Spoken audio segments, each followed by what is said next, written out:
बच्चों, आज आप लोगों का बाल भारती का पीरियड है। बाल भारती में दूसरी इकाई में है पाठ 6, दिलों को जोड़ना जरूरी। इस पाठ का आज हम लोग प्रश्नोत्तर करेंगे। इसमें प्रश्न पहला है, माँ दादी से उनके बचपन के प्रसंग सुनो। आपके घर में जो माँ मम्मी हैं, दादी हैं, वो लोग कभी कभी अपने बचपन की बातें बताते हैं, तो उनसे सुनो उनके बचपन की बातें और फिर इसमें लिखो। दूसरा है, तुम्हें अब तक किन किन के पत्र आए हैं और तुमने किस किस को पत्र लिखे। इसी में देखो 2 प्रश्न है, तो आप लोगों को अब तो पत्र वगैरह तो आता नहीं है, फिर भी अगर आया हो तो लिखो। और तुमने किस किस को पत्र लिखे हैं, मैं आप लोगों को एप्लीकेशन लिखवाऊंगा, ऐसे किस तरह से इसी तरह से पत्र भी लिखा जाता था। इसके बाद आप लोग लिखोगे इसको। इसके बाद प्रश्न 3 है, विज्ञान दिवस के बारे में पढ़ो। मैं आप लोगों को विज्ञान दिवस के बारे में अभी बता रही हूँ।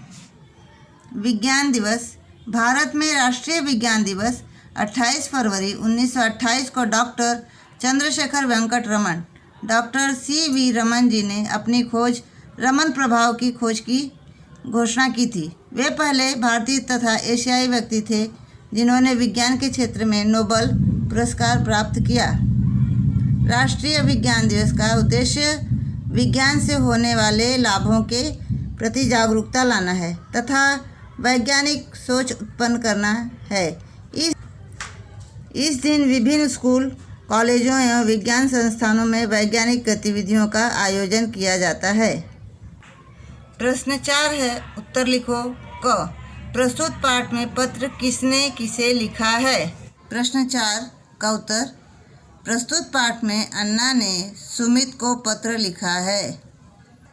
प्रश्न ख, पत्र लेखक ने अपने मित्र से क्या कहा।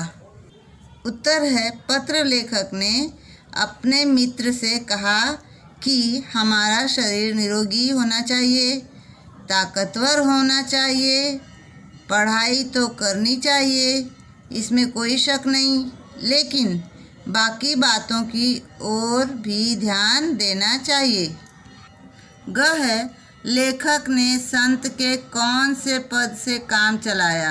उत्तर है, लेखक ने संत के एक पद से काम चलाया। वह पद इस तरह है, दिल किसी का मत दुखाओ, यह तो खुदा की मस्जिद है। प्रश्न घ है, हमें हिंदी क्यों सीखनी चाहिए। उत्तर है, हमें हिंदी दिलों को जोड़ने के लिए, एकता के लिए सीखनी चाहिए। अंगा है, लेखक के आसपास कौन गड़बड़ कर रहे थे। उत्तर है, लेखक के आसपास बिल्ली के छोटे छोटे बिलौटे कुछ गड़बड़ कर रहे थे। प्रश्न 5 है, पढ़ो, समझो और इसी प्रकार के अन्य समूहवाचक शब्द लिखो। समूहवाचक जैसे कि टिड्डियों का दल, बहुत सारे टिड्डी होते हैं तो उसे टिड्डियों का दल कहा जाता है। लताओं का कुंज, जहाँ पे बहुत सारी लताएं होती है उसे लताओं का कुंज कहा जाता है। पर्वतों की श्रृंखला, जहाँ बहुत सारे पर्वत होते हैं, पहाड़, वहाँ उसे पर्वत की श्रृंखला कहते हैं। तारों का पुंज, बहुत सारे तारे दिखाई देते हैं ना आकाश में, तो तारों का पुंज। पक्षियों का झुंड, इसी तरह से जैसे गेहूं का ढेर, इसी तरह से और अन्य समूहवाचक शब्द लिखना है आप लोगों को। मैं इसमें 2-4 आप लोगों को समूहवाचक शब्द लिख कर दी हूँ और इसी तरह से आप लोग और ढूंढ करके लिखोगे। जैसे पहले फूलों का गुलदस्ता, भक्तों की मंडली, घुड़सवारों का दल, मिट्टी का ढेर, मधुमक्खियों का छत्ता। तो आप लोगों को इसी तरह से और भी लिखना है। और प्रश्न 5 में जो ये है, ये पूरा ये भी आप लोगों को इसे लिखना है। इसके बाद प्रश्न 6 है, अपनी जिम्मेदारी संबंधी नीचे दिए गए चित्रों को समझो और चर्चा करो।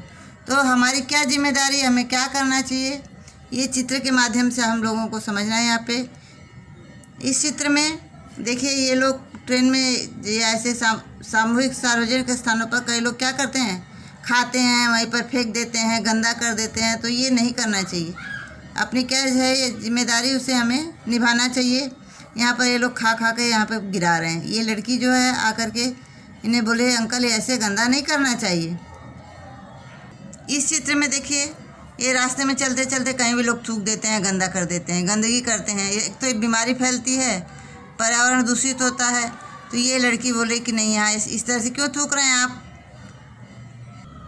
अब इस चित्र में देखिए, ये कार जा रही है, रोड है, रोड के किनारे पर ये खड़ा होकर बेच रहा है।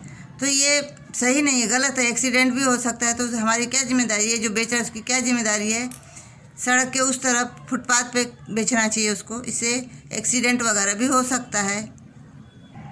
इस चित्र में देखिए, इस लड़के की साइकिल पंचर हो गई है, ये लड़का परेशान है। तो ये लड़की खुद अपनी जिम्मेदारी समझकर आ रही है उसके पास पूछने के लिए कि मैं कोई मदद कर सकती हूँ आपकी। इस तरह से अपनी जिम्मेदारी से लोगों को कार्य करना चाहिए। यहाँ पर बैंड बाजे वाले हैं, जा रहे हैं, तो यहाँ पर हॉर्न नहीं बजाना है, शांति वाला इलाका होता है, वहाँ पर शोर नहीं होना चाहिए। तो यहाँ पर ये जो बैंड बाजे वाले हैं, इनकी क्या ये जिम्मेदारी है, इन्हें यहाँ पर नहीं बजाना चाहिए। जैसे हॉस्पिटल होता है, वहाँ पर अगर शोर होगा, बैंड बाजे का आवाज़ आएगा, तो जो पेशेंट होते हैं उनको तकलीफ़ होती है। इस चित्र में देखिए, ये लड़की दीवार पर कुछ लिख रही, गंदा कर रही। तो ये लड़की बोले नहीं, क्यों दीवार गंदी कर रही हो, ये अपनी खुद जिम्मेदारी है कि हमें सोच समझकर सफाई से रहना चाहिए, कहीं भी नहीं लिखना चाहिए, कहीं भी नहीं थूकना चाहिए। इस प्रकार से अपनी जिम्मेदारी को समझ करके कार्य करना चाहिए। प्रश्न 7 है ये, गणेश उत्सव के लिए तुम्हें पर्यावरण पूरक मूर्ति बनानी है, तुम किन पदार्थों का उपयोग करोगे बताओ। ये आप लोग लिखोगे, मैं बता रही हूँ। जो जैसे गणेश उत्सव में क्या है, लोग थर्माकोल का उपयोग ज़्यादा करते हैं। ये सब क्या होता है, थर्माकोल तो सड़ता नहीं है, कुछ नहीं, उससे और पर्यावरण दूषित हो जाता है। और मूर्ति जो होती है गणेश जी की, वो मिट्टी की बनानी चाहिए। प्लास्टर ऑफ पेरिस की जो मूर्ति होती है उसे नहीं बनानी चाहिए, ये जो है मिट्टी की मूर्ति बनानी चाहिए, जिससे पर्यावरण जो है दूषित ना हो। ये जो है, ये गणेश उत्सव में जो है प्लास्टिक, थर्माकोल, इन सब का उपयोग नहीं करना चाहिए, क्योंकि इनसे जो है पर्यावरण दूषित हो जाता है।